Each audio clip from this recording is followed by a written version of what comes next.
Our sixth theme is communities in partnerships. For starters, how do you integrate inclusivity practices into your partnerships to ensure the impacted community and stakeholders are prioritized? Okay. So when it comes to inclusivity,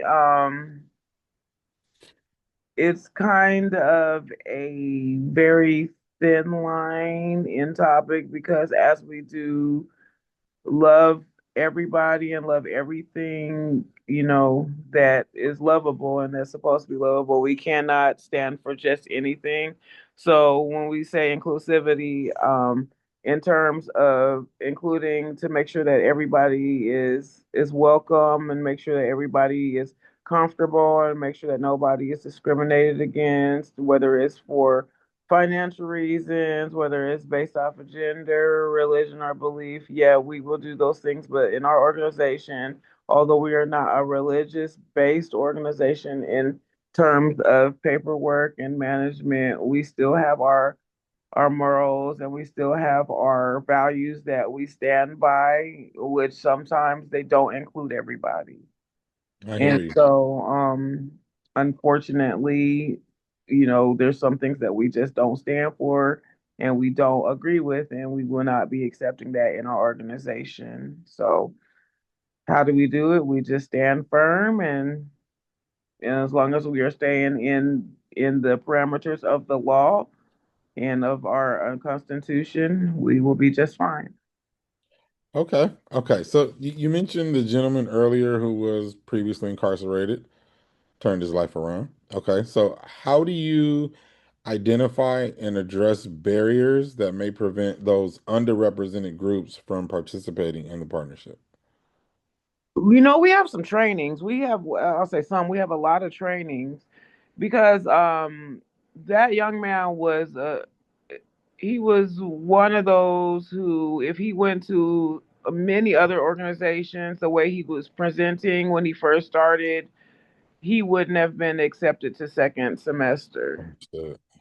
I mean, just being in, and the one thing that does help our organization is that lack of hierarchy. Remember, I told you about that Yes, sir. because when he first started, when we would be in professional settings, he would be, kind of inappropriate a little bit, Okay. but because we've had trainings, we knew how to manage and redirect conversations. He would be like, sometimes he would interrupt conversations and use vernacular that wasn't quite appropriate for the setting. Okay. But because of our trainings and because of our pretty much sensitivity trainings, we were able to not only help our thinking, but to accommodate him to be who he is today. And he's very grateful and he's very a big spokesperson. I don't want to name his organization, but it's not small. And That's right. so those trainings, those sensitivity trainings were a key factor in helping those who are underrepresented in some situations may not be understood, and so that was very helpful. Also, just having a mindset that it could be us at any moment. We could turn into him at any moment, to not have a judgmental eye. And that's one of our core values. We're not judgmental.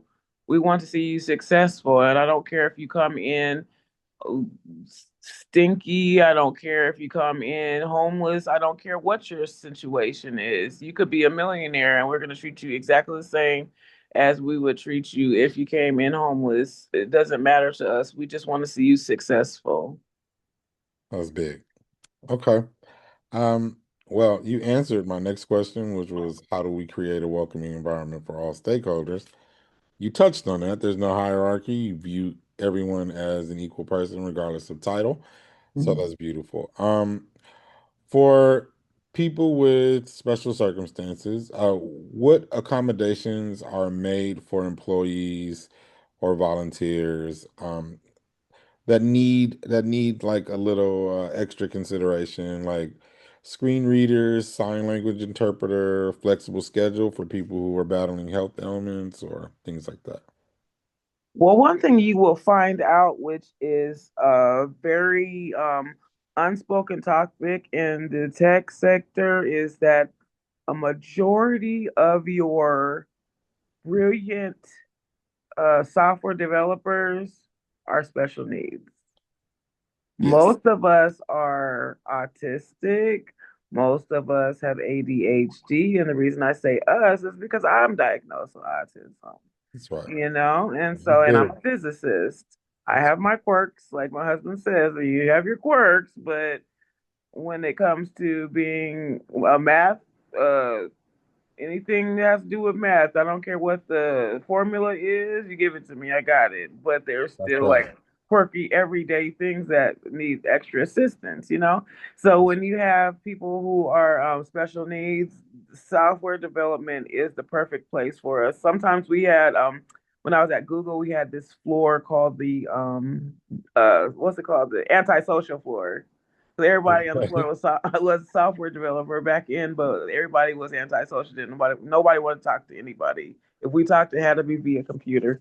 So we do have like ergonomic chairs, of course. We have different mouses that you can use, but just learning the different modes of communication and how people process information and how people think is very important. But it's not only in sensitivity classes, but also using, we have a company called Wellspring that we do a partnership with, and Wellspring does help you to learn the different thoughts and the way that people process information. For example, one of my most brilliant software developers, um he's autistic, he's on the spectrum, but physically he doesn't function very well. But and mentally he's very strong. But there's like things that set off his stimming, like the bubbles, for example, like when he's washing his hands and he sees the rainbow in the bubbles, that will set off his autism. And so for me, I have what I do is called the dance. Like when somebody is stimming and they're shaking, I'll stand in when they're doing it, I stand in front of them and we start doing it together. Like it's I like got we you. call it the dance. And Okay. so, and there's many times you'll see me, but we just embrace each other's differences and make a fun time out of it. Yeah, that speaks to me because I work in this community. I've Hmm. been working with special needs community for over 20 years, and those are my people. So I Yeah. dig it. Okay. And one of the things we advocate for a lot is not to sell them short because people Mm-mm. will give them the eye test, see they seem a little quirky, and automatically you're dismissed as less, when in Yeah. actuality, many of them are brilliant. So Yeah. that's big. Okay. I got sidetracked. I got excited. I'm sorry. Okay, so what policies and strategies does your organization have in place to encourage employee or volunteer engagement and growth within the partnership?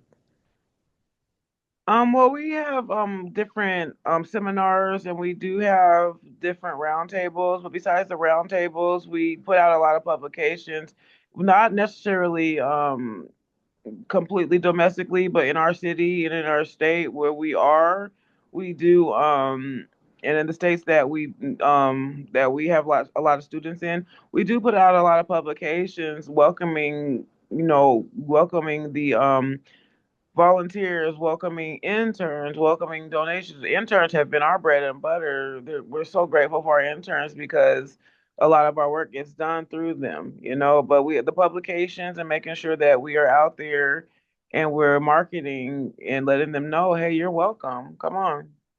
That's right. Okay.